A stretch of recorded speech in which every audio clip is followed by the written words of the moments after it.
Good early Friday morning to everyone. We're going to get into all of these items that sold yesterday, get them packed up, show you some packing tips, and also show you what we got in the mail.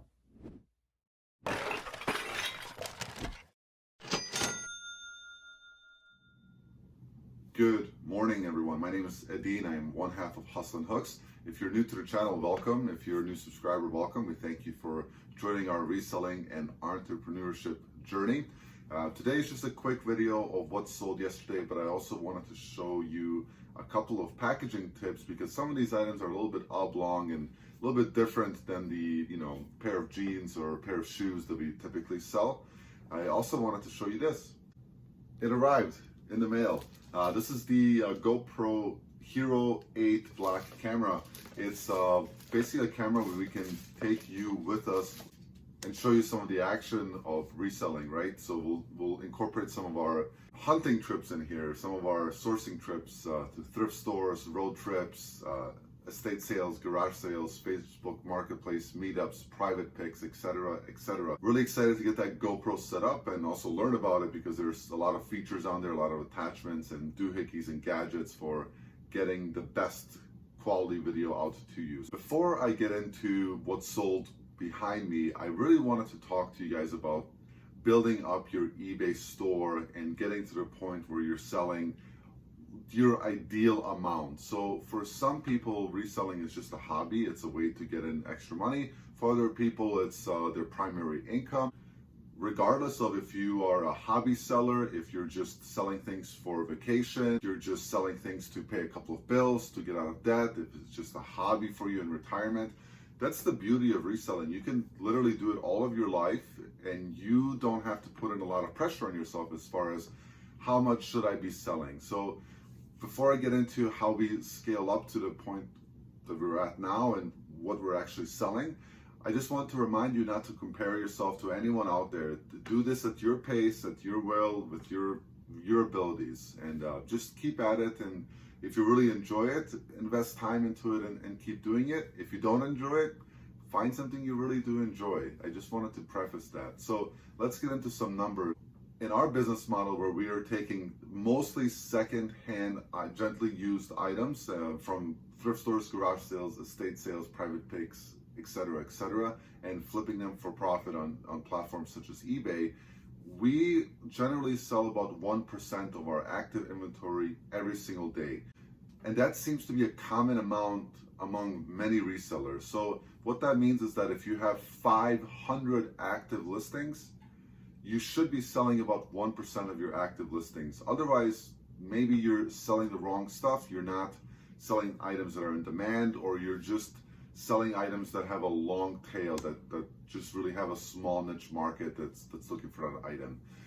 So in general, that 1% rule is pretty accurate. So let's go through some numbers and we'll kind of show you how long it took for us to get to the point where we're averaging about $200 to $250 net profit every single day reselling.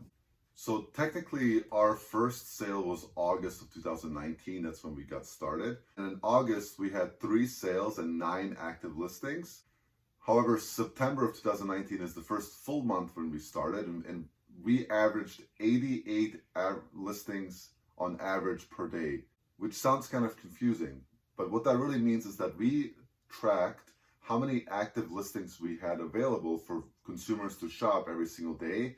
And in September, we had 88 active sales, and for the entire month, we sold 32 items. That was our first full month, and our average sales were 1.1 sales per day, right? So about 1%, a little bit higher. Month 2, we had 221 active listings, and we sold 2 items a day, or specifically 2.4 items a day, because we had 75 sales in that month.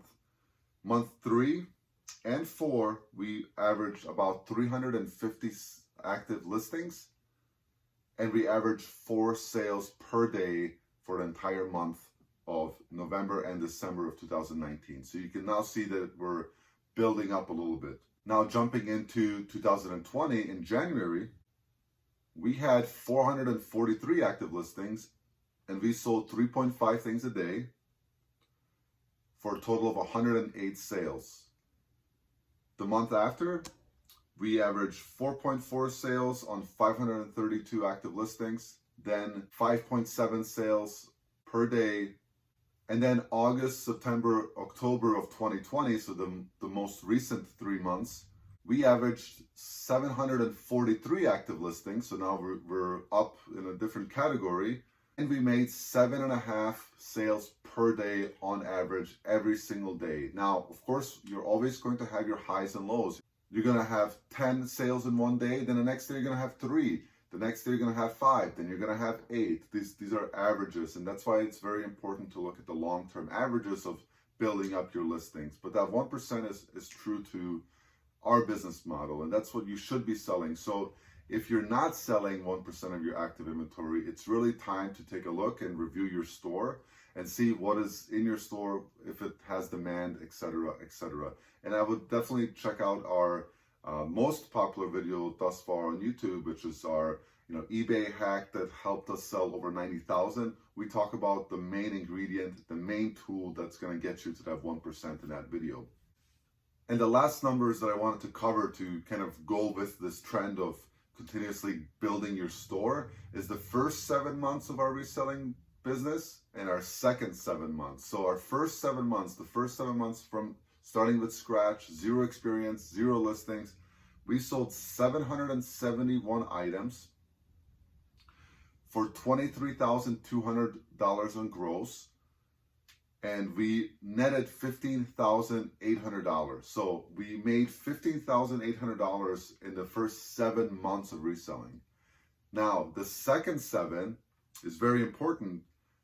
We made 1,488 sales, so same time frame, 7 months, $67,900 in gross sales, and $44,300 in net profit. So when you continue to build your store up, and as long as you're learning and making the right adjustments, you can see that we've almost tripled the amount of money that we've made in the same period of time. So I hope that encourages you guys and gives you some more information of how profitable this could really be for you and how quickly you could pay off some bills or even pay your mortgage off or just get out of debt or just have fun money. It's up to you. So just wanted to share that part of our adventure with you because I think it's important to reflect back. I think it's important to track your data, and I think it's important to continue to grow and make the right adjustments so that our next 7 months we can do even better. So let's get into what's sold and some packing tips. All right, so first thing that's sold, vintage 1990s Nutcracker sweater. We have about 50 cents into it. This one sold for $25 with free ship. You'll see that definitely Christmas items are selling. It's the season. And it's nice, that sweater is light, so it's gonna go first class for about $4. Next up is this replacement tractor motor from Oregon. It's brand new in package. We picked up 3 of these with a big bundle that we paid $60 for a bunch of those belts. If you've seen our previous What Sold videos, that deal also included some of these motors. We have 3 of them. This model sold for $35 with free shipping. Depending on where it's going, it'll probably ship for about $10 in a box. Next up is a replacement motor. This is for the Jack LaLaney's Power Juicer model CL003AP. We parted out 3 juicers. We have about $13 or $14 into all 3 of them. So we have about $1.50 into this unit. It sold for $40 with free shipping. And again, it'll ship USPS priority for about $10. Sticking with the Christmas theme, another St. Nicholas square piece sold. This is the Cathedral of Peace. We have about $4 into it from a garage sale where I bought a bunch of these in a bundle. We have about $4 into it. It sold for $50 with free shipping. It'll cost about $15, maybe a little bit less dollars to ship. So definitely be on the lookout for Department 56 and St. Nicholas. St. Nicholas? Yeah, St. Nicholas Square items. These are great for this season. Speaking of Department 56, this nativity scene sold really fast for us. We thrifted this on Wednesday, listed it Thursday morning, and it sold within 2 hours. And I didn't really know what this was at first when I walked up to it, when it came onto the shelves at Goodwill. But I looked at the bottom and I actually peeked at one of these pieces, and you probably won't be able to see the detail. But I looked at the bottom of this and I noticed the Department 56 logo, which I'm familiar with. And if you look at these bigger pieces, you can You can clearly see that it's Department 56 branded, dated 1987, in excellent condition. We paid $15 at our local thrift store for it, and it sold for $120 with free shipping. This will cost about $15 to $20 to ship, as it's quite bulky, and we'll use FedEx ground for it. Hashtag pots and pans, of course. This little boiler, double broiler piece, it sold for $40 with free shipping. It's rearware. It's dated 1997, made in USA, not copper bottom. Still did really well, 40 bucks with free shipping. It'll cost about $12 to ship this out. We made 2 more sales during the filming of this video, which is awesome. So let me pull those real quick. You know, it's funny how eBay works sometimes. We didn't sell any of these replacement motors for like 2 months. They've been sitting in our store. We sold one earlier this week. We sold the one I showed you, and literally just another one sold. So another one sold for $40. It's the exact same part. It's that Jack Delaney's juicer motor. So 40 bucks, free ship. So we have 2 of those to pack. And a pair of shoes sold. These are Keens. They're Mary Jane leather slip-on shoes, women's, really nice condition, excellent overall. No major blemishes or damage. These sold for $35 with free shipping, and these will ship first class. They're under £1, so it'll cost about $5 to ship them. So let me show you a couple of packing tips. The first packing tip I wanted to get into was the St. Nicholas Square. So it's in its original box. It has styrofoam. However, we did include a couple of extra pieces in this bundle. So what I'm going to do is just bubble wrap these extra pieces and make sure that none of this stuff in here is loose. And then I found a perfectly good box for it. The only thing I wanted to point out with this box is that it's for chain oil, so it's for a liquid. I'm not putting liquid inside of it, so what I'm going to do is just take stickers, blank labels, and put it all over anywhere that it says chain oil or any sort of reference to liquid, because liquid items cannot ship with USPS priority. Liquid items have to go ground. So you definitely want to look out for any sort of labels on these boxes you're using that could be an issue when it comes to the shipping office. Battery acid warning labels, chemical labels, liquor labels, etc., etc.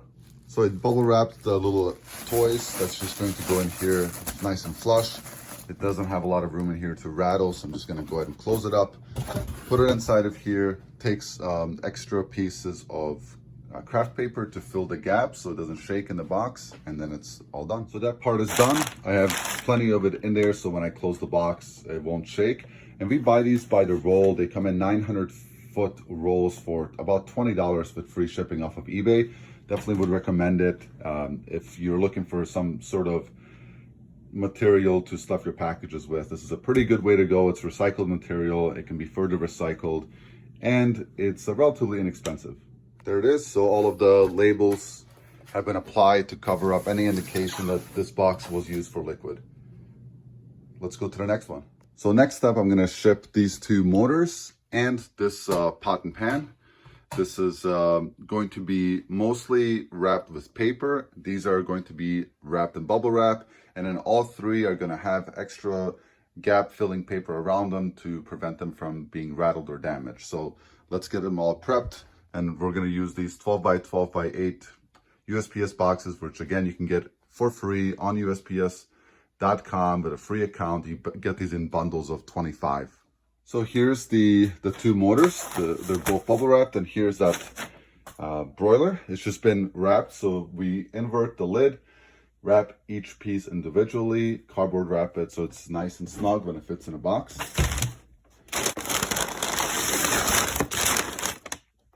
So it fits perfectly, and there's plenty of paper around it. We'll do the shake test just to check for rattling.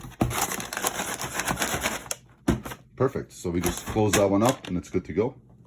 And here are those 2 motors. So again, they fit a little bit snug, which is okay. So this box is going to actually bulge out just a little bit on top, but I'm okay with that. And I'm going to use craft paper again to fill those voids, and those are done. Next up, we're going to do that little guy here, and then we'll get into what we actually made. The pros and cons about shipping this. So the pro is that it comes with the original styrofoam, so all the pieces fit really nice and snug in here.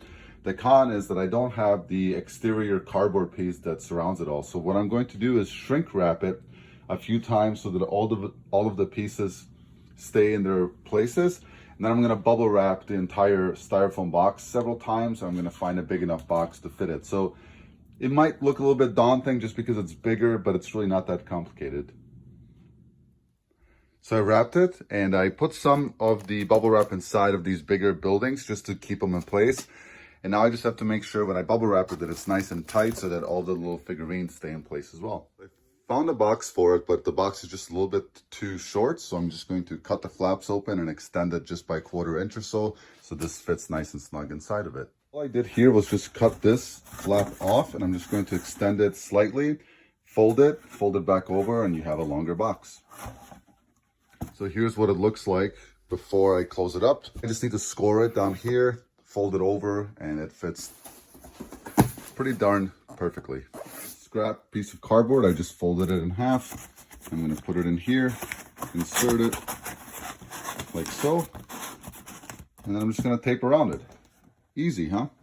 So that's all done. We actually just made another sale, so let me go ahead and pull that. These Nike boots sold for $50 with free shipping on eBay. We bought them for $6 at our local thrift store and turned it into a $50 sale pretty quickly. These were only listed for about a week and a half. So shoebox, pretty easy, and then that will wrap it up. Next up, I'll go over all the numbers and see what our profits were for all the sales that we just packaged. So in this video, we sold $435 worth of merchandise. We paid $44 in fees to eBay. We pay all the shipping because we offer free shipping. That cost us $85. The cost of goods was $46 for all the items sold, which leaves us a net of $260. And if we estimate at the high end at 25% taxes, that's $65. And we're left with $195 cash in the bank for the sales on this video. I hope that helps everyone visualize what it costs to actually make money on eBay. All right, that's going to wrap it up for this video. Thank you so much on behalf of Monda and I, aka Hustlin' Hooks. We really do appreciate you guys stopping by, checking us out, leaving such kind remarks. Let us know if this video was helpful in the comments below, and we'll see you in the next one.